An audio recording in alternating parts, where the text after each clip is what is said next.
हाय साथियों, नमस्कार। मैं जसवंत सिंह लेकर हाजिर हूँ आपके लिए बहुत ही बेहतरीन जानकारी जो आपको ऊर्जावान बनाएगी और बहुत आगे लेके जाएगी। साथियों, मैं आपसे कहना चाह रहा हूँ, मेरी वीडियो लाइक करें, कमेंट करें, शेयर करें और ज़्यादा से ज़्यादा इस जानकारी को शेयर भी करें और आपके बहुत ही लाइफ में काम आएगी। तो साथियों, बात करते हैं ग्रेट लीडर, महान शख्सियत डॉक्टर बी आर अम्बेडकर साहब की, जिन्होंने हमें बहुत प्यारा संविधान दिया भारत के लिए और बहुत कुछ दिया भारत के लिए। तो उनकी जयंती बहुत जल्द, उनकी जयंती जो है, जन्मदिन उनका आने वाला है। विश्व की सबसे बड़ी जयंती वो आने वाली है, जिसकी ऐसे व्यक्ति हैं जिनकी विश्व में, पूरे विश्व में जयंती मनाता है। पूरा पूरा अंतर्राष्ट्रीय लेवल पे उनकी जयंती मनाई जाती है। तो उनका जन्मदिन, ऐसे महान शख्सियत का जन्मदिन आने वाला है और वो है 14 अप्रैल को, सभी को पता है। और सभी लोग बड़ी धूमधाम हर्षोल्लास से मनाते भी हैं उस त्यौहार, उस मतलब पर्व के लिए। तो साथ ही मैं बताना चाहूँगा, बाबा साहब ने, लेकिन हम पर्व तो मनाते हैं हर साल कहीं ना कहीं और उनको याद भी करते हैं साल पे, लेकिन उनके बताए हुए मार्ग पर हम नहीं चलते। नहीं चलने के कारण आज हमारे साथ में क्या होती हैं, बहुत सारी दिक्कतें आती हैं, बहुत सारी परेशानियां आती हैं और हमारा समाज कहीं ना कहीं बहुत ही ज़्यादा नीचे जा रहा है। तो उसका यही कारण है कि हम अपने इतिहास को पढ़ नहीं सकते। बाबा साहब ने कहा था, जो अपने इतिहास को पढ़ नहीं सकता वो अपने इतिहास क्या लिखेगा। जो अपने इतिहास को पढ़ नहीं सकता, जानकारी ले नहीं सकता, तो अपने इतिहास को पढ़ो। और बाबा साहब ने कहा था कि मुझे मूर्तियों में ढूंढने की ज़रूरत नहीं है, मुझे मूर्तियों में ढूंढने की ज़रूरत नहीं है, मुझे किताबों में ढूंढिए, मैं किताबों में मिलूंगा। और आप मेरी किताबें पढ़ेंगे, मेरे संविधान को बनाए हुए पढ़ेंगे, उसको पढ़ के बहुत आगे जा सकते हैं आप। एनीहिलेशन ऑफ कास्ट पढ़ेंगे, द प्रॉब्लम ऑफ रुपीज़ पढ़ेंगे, इस पर आरबीआई की स्थापना हुई, जो सबसे बड़ा इंडिया का बैंक है आरबीआई, उसकी स्थापना हुई। और बाबा साहब ने बहुत सारे मूल मंत्र दिए, जैसे कि हमने दिया, शिक्षा भय शेरनी का दूध है, जो जितना पिएगा वो दहाड़ेगा। शिक्षा भय शेरनी का दूध है, जो जितना पिएगा उतना दहाड़ेगा। और शिक्षित बनो, संगठित बनो, संघर्ष करो। शिक्षित बनो, संगठित बनो, संघर्ष करो। ये अपने मूल मंत्र पे आप काम नहीं कर रहे। और उन्होंने, बाबा साहब ने एक बात और भी कही थी कि जीवन लंबा नहीं महान होना चाहिए। जीवन लंबा नहीं महान होना चाहिए। अपने जीवन को महान बनाइए और सबसे पहले तो आप जो है शिक्षित करिए, अपने समाज को शिक्षित करिए। हमारा समाज शिक्षित होगा और शिक्षित होगा तो हम आगे बढ़ेंगे, उन्नति करेंगे, बहुत आगे जा सकते हैं।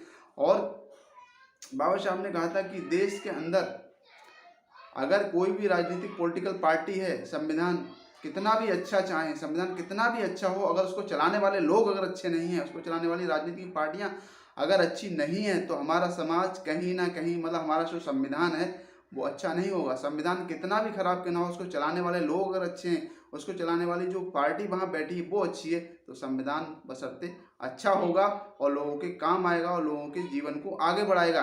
उन्होंने ये भी कहा था कि लाइफ में 3 चीज़ें फ्री रखो, कोई भी चीज़ फ्री में रखो, सिर्फ 3 चीज़ें फ्री रखो। शिक्षा, स्वास्थ्य, एक शिक्षा रखो, स्वास्थ्य रखो, और एक चीज़ और बताई थी बाबा साहब ने। 3 चीज़ों के लिए कहा था कि 3 चीज़ें आपको, शिक्षा, स्वास्थ्य मिलना चाहिए और व्यक्ति की जो ज़रूरतें हैं उनको पूरा करने के लिए आप जो उसकी मेन ज़रूरतें हैं उनको आप फ्री रखिए। क्योंकि शिक्षा, जिस देश की शिक्षा अच्छी होगी, एजुकेशन अच्छी होगी, वो देश बहुत तरक्की करेगा। स्वास्थ्य पे काम करिए, व्यक्ति हेल्दी होगा तभी तो अपने जो भी काम कराना चाहेंगे तभी तो वो काम को कर पाएगा। अगर वो हेल्दी नहीं होगा तो काम को कहाँ से करेगा। तो शिक्षा है, स्वास्थ्य है, इन चीज़ों को आप फ्री रखिए। और जो ज़रूरत की चीज़ें हैं उनको भी, एक मिडिल क्लास तक वो चीज़ पहुंच सके वहां तक। तो हो क्या रहा है आज के टाइम में, यही चीज़ें हमारी महंगी की जा रही हैं। जो भी एजुकेशन हमारी महंगी हो रही है, दिन पर दिन महंगी हो रही है, आम आदमी की मतलब पोजीशन से बाहर हो रही है। और जो भी गवर्नमेंट स्कूल हैं, जितने भी गवर्नमेंट स्कूल हैं, उनके अंदर तो आप देख ही रहे कि एजुकेशन का क्या हालत है। आप कक्षा 5 के बच्चे को उठा के खड़ा कर दोगे तो उसके लिए शायद हिंदी नहीं पढ़ पाएगा ढंग से और ना ही पढ़ा सुना पाएगा वो ढंग से। लेकिन टीचरों से बात की जाती है, टीचर भी कोई जवाब नहीं दे पाते। तो इस पर गवर्नमेंट को भी मतलब एक एक्शन लेना पड़ेगा कि जब तक आपकी सैलरी नहीं निकलेगी, जब तक आपकी सैलरी नहीं निकाली जाएगी, जब तक कि आप जो है अपने इन बच्चों को काबिल नहीं बनाएंगे, इनका टेस्ट होगा, टेस्ट पास होंगे तभी आपकी सैलरी निकलेगी। ये रूल भी गवर्नमेंट को लाना चाहिए, चाहे किसी भी गवर्नमेंट हो, जो मौजूदा गवर्नमेंट, उसको भी ये काम करना चाहिए।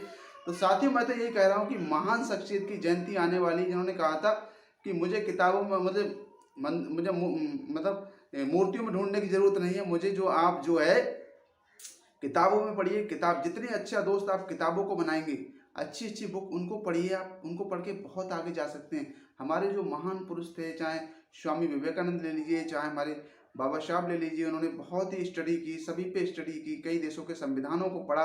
पढ़ने के बाद फिर जाके जो जो चीज़ें अच्छी लगी वो संविधान में हमारे इसको पिरोई और हमें वो नियम कानून बना के दिए। आज जो हमारे लिए सभी जो भारत जो है बहुत, भारत के अंदर सभी धर्म के लोग रहते हैं। भारत एक धर्मनिरपेक्षता वाला देश है। सभी धर्म के लोग रहते हैं। सभी धर्म के लोगों को एक साथ जोड़ा, सभी राज्यों को, रियासतों को एक साथ जोड़ के और भारत को तरक्की के लिए 200 साल तक आगे का भारत मैंने सोच लिया था कि आगे का भारत कैसा होगा हमारा। तो साथ ही लेकिन हमारा जो समाज है वो कहीं ना कहीं अंधविश्वास पाखंड में उलझा हुआ है। अगर उसकी एक अच्छी जॉब लग जाती है तो वो ये नहीं कि कोई महिला है या कोई पुरुष है, कोई महिला को ले लीजिए, एक महिला की अगर एक अच्छी जॉब लग जाती है तो वो महिला सीधे सीधे कहाँ जाएगी, सीधे सीधे मंदिर जाएगी, वहाँ प्रसाद चढ़ाने जाएगी। लेकिन उस बाबा साहब का एक थैंक यू धन्यवाद नहीं देगी जिनकी वजह से उस महिला के लिए पढ़ने का अधिकार मिला, जिसकी वजह से वो महिला आज उस पद तक पहुंची। अगर भाई देश जब आज़ाद नहीं हुआ था तो हमारी माताओं बहनों को पढ़ने का अधिकार नहीं था। अब जब पढ़ने का अधिकार नहीं था हमारी माताओं बहनों के लिए, आप भी बताइए, हमारी माताओं बहनों को जब पढ़ने का अधिकार ही नहीं था तो अगर पढ़ी लिखी नहीं होती तो वो महिला वहाँ पद तक पहुँच सकती थी। और भी कहा गया कि एक महिला रात और दिन पूजा पाठ करे, रात और दिन पूजा पाठ करती है, लेकिन वो महिला कभी भी वो महिला एक जो है एसडीएम डीएम टीचर नहीं बन सकती जब तक वो शिक्षा को ग्रहण नहीं करेगी। तो आप बताइए कि भाई एक महिला कितनी भी पूजा पाठ करे, रात और दिन पूजा पाठ करे, लेकिन वो कभी भी मंदिर की पुजारी नहीं बन सकती। एक जो मुस्लिम महिलाएं होती हैं उनमें एक औरत रात और दिन नमाज पढ़े, रात और दिन नमाज पढ़े, लेकिन वो महिला कभी भी मस्जिद की मुल्लानी नहीं बन सकती। और वही महिला पढ़ लिख कर अगर उसने अच्छी एजुकेशन हासिल कर ली और अच्छे, तो वो डीएम भी बन सकती है, एसडीएम बन सकती है, प्रधानमंत्री बन सकती है और मुख्यमंत्री बन सकती है और देश के राष्ट्रपति भी बन सकती है। और आज मैं हमारी जो राष्ट्रपति बनी भी हैं, 2 राष्ट्रपति बनी हैं और एक मौजूदा राष्ट्रपति भी इसमें मौजूद भी हैं जो द्रौपदी मुर्मू जी हैं। तो आप बताइए शिक्षा बड़ी है कि आपका धर्म बड़ा है? कार्ल मार्क्स ने कहा है, कार्ल मार्क्स ने बहुत बड़ी बात कही है कि धर्म वह अफीम है, धर्म वह अफीम है जो व्यक्ति, जो हमारा समाज इसको पी लेता है वो गड्ढे में पड़ा हुआ ऊँगता है। जबकि कार्ल मार्क्स बहुत बड़े अर्थशास्त्री थे, आप पढ़िए उनकी हिस्ट्री को उठा के। जब उन्होंने इतने महान अर्थशास्त्री ने ये बात कही है कि धर्म से जो है हमारे देश का विकास नहीं हो सकता, देश आगे नहीं बढ़ सकता। अगर हमें देश का विकास करना है तो हमें शिक्षा पे, स्वास्थ्य पे, रोजगार पे, 3 चीज़ों पे काम करना पड़ेगा। हमारे देश की शिक्षा बेहतर होगी, हमारे देश का स्वास्थ्य बेहतर होगा, हमारे देश के लोगों को रोजगार मिलेगा। हमारी जो पॉपुलेशन है उसको या गवर्नमेंट को ये सोचना होगा हम इसको रोजगार कैसे मुहैया कराएं और अपने देश को आगे कैसे लेके जाएं। लेकिन हमारे देश में तो हिंदू मुस्लिम की राजनीति हो रही है भाई, इसमें मैं ज़्यादा बोलना नहीं चाहूँगा। सरासर राजनीति यही हो रही है कि हिंदू मुस्लिम, हिंदू मुस्लिम, हिंदू मुस्लिम। कोई देश की राष्ट्र की बात ही नहीं करता, कोई कि राष्ट्र को कैसे ऊपर ले जाएगा, राष्ट्र को कैसे कहाँ तक पहुँचाएगा। हमारी देश के एजुकेशन का क्या हाल है कि हंगरी में हमारी क्या रिपोर्ट है, भुखमरी में हमारी क्या रिपोर्ट है, कि हमारी भ्रष्टाचार में हमारी क्या रिपोर्ट है भारत की। कोई इसको बताने के लिए तैयार नहीं है। सीधे सीधे हिंदू मुस्लिम, हिंदू और मुस्लिम ये बात चलती है। तो महान शख्सियत का, बहुत ही हमारे ग्रेट लीडर महान शख्सियत का बर्थडे आने वाला है 14 अप्रैल को, बड़ी धूमधाम से मनाएं और उनके बताए हुए 22 प्रतिज्ञाओं को पढ़िए जिन्होंने कहा था कि आप जो भी है कि अपने हाथ में भले ही पैरों में चप्पल हो या ना हो, आपके पैरों में चप्पल हो या ना हो, लेकिन हाथ में किताब जरूर होनी चाहिए आपके। आपके बच्चे जब शिक्षित होंगे, संगठित बनेंगे, संघर्ष करेंगे। बाबा साहब ने ये 3 मूल मंत्र दिए, बहुत ही महत्वपूर्ण मूल मंत्र दिए। अगर आप इन तीनों पे भी काम कर लेते हो तो आप बहुत आगे बढ़ सकते हो और अपने समाज को, अपने राष्ट्र को, अपने देश को बहुत आगे ले जा सकते हो। उन्होंने कहा था कि शिक्षा वही शेरनी का दूध है जो जितना पिएगा उतना दहाड़ेगा, शिक्षा वही शेरनी का दूध है जो जितना पिएगा उतना दहाड़ेगा। शिक्षित बनो, संगठित बनो, संघर्ष करो, शिक्षित बनो, संगठित बनो, संघर्ष करो। और आप इकट्ठे रहोगे, मिलजुल के रहोगे, भाईचारे के साथ रहोगे तो कोई माई का लाल नहीं जो आप पे उंगली उठा दे।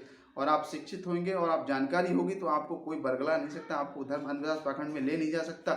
लेकिन ये चीज़ें आपको ज़रूर करनी है, अपने समाज को आपका फ़र्क बनता है। बाबा साहब के 4 संतानें ख़त्म हो गई पैसे के अभाव में, उनकी खुद की बीवी चली गई, तो मतलब इलाज के अभाव में चली गई।